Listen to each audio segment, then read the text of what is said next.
안녕하세요. 신경매 실전 투자 모임입니다. 최근 있었던 이재명 정부 부동산 토론회 다들 관심 있게 보셨을 텐데요. 오늘은 이 토론회의 핵심 내용을 정리하고 그 결과를 실제 경매 투자에 어떻게 활용할 수 있을지 함께 살펴보겠습니다.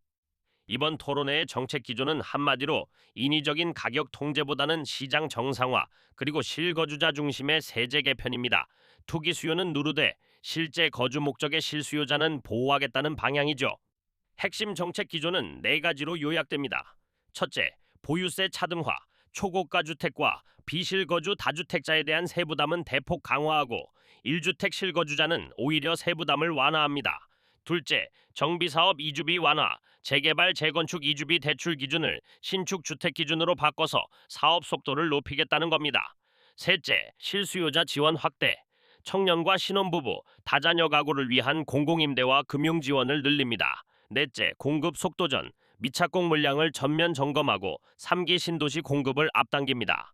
먼저 보유세 차등화를 조금 더 들여다보겠습니다. 시세 30억에서 50억 이상 초고가 주택, 그리고 비실거주 다주택자에게는 보유세가 크게 오릅니다. 반면 1주택 실거주자는 재산세와 종부세 감면이 그대로 유지됩니다. 여기서 우리가 주목할 부분은 세부담을 감당하기 어려운 다주택자들의 급매물이나 법원 경매 이탈 물건이 늘어날 수 있다는 점입니다. 무주택자나 1주택 갈아타기 수요자에게는 상급지 매물을 저가에 매수할 기회가 열리는 셈이죠. 다음은 정비사업 대출 완화와 공급 속도전입니다. 이주비 대출 기준이 기존 주택 감정가가 아니라 신축 미래 가치 기준으로 바뀌면서 재개발 재건축 구역의 자금 흐름이 훨씬 원활해집니다. 이주비 부족으로 사업이 지연되는 리스크가 줄어드는 만큼 정비사업 구역의 진행 속도도 빨라질 전망입니다. 그럼 이런 정책 변화를 실제 투자에 어떻게 연결할 수 있을까요? 지금부터 정책 수혜 지역과 시장 이탈 매물을 활용한 실전 투자 아이디어 4가지를 소개해드리겠습니다. 첫 번째, 비실거주 고가주택 경매 포착입니다. 보유세 부담을 견디지 못한 다주택자들의 경매 매물이 늘어날 것으로 예상되는 만큼 상급지 대형 평형 중 한두 번 유찰된 물건을 정밀 분석해서 감정가 대비 20에서 30% 싸게 낙찰받는 전략입니다. 두 번째는 정비사업 초기 구역 선점입니다. 이주비 대출 완화로 사업 속도가 빨라지는 재개발 구역 내 빌라나 단독주택 경매 물건을 저가에 낙찰받고 조합원 지위 양도 자격을 꼼꼼히 확인해서 이주비 대출과 프리미엄 상승 두 마리 토끼를 함께 노리는 겁니다.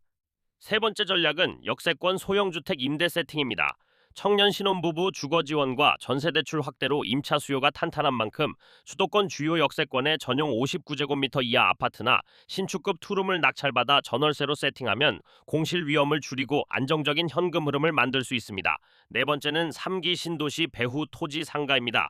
신도시 공급과 도로망 확충이 예정된 지역의 배후 토지나 근린 상가 경매 물건을 찾아 인프라 확장에 따른 가치 상승을 노리는 중장기 전략입니다. 물론 경매 투자에는 반드시 챙겨야 할 리스크 관리 포인트가 있습니다. 말소 기준 권리와 선순위 임차인의 대항력 유무를 철저히 확인해서 보이지 않는 부채를 떠안지 않도록 해야 하고요. 이사비와 미납 관리비, 취득세 중과 여부, 경락 잔금 대출 가능 금액까지 사전에 꼼꼼히 점검해야 합니다. 목표로 삼을 낙찰가 할인율은 감정가 대비 30% 수준이고 가능하다면 1주택 실거주 요건을 충족해서 세제 혜택까지 함께 챙기시는 걸 추천드립니다. 오늘 준비한 내용은 여기까지입니다. 이재명 정부 부동산 토론의 결과와 그에 따른 경매 투자 전략에 대해 더 궁금하신 점이 있다면 언제든 편하게 문의해 주세요. 신경매 실전 투자 모임에 함께하여 자산 증식의 동반자가 되세요.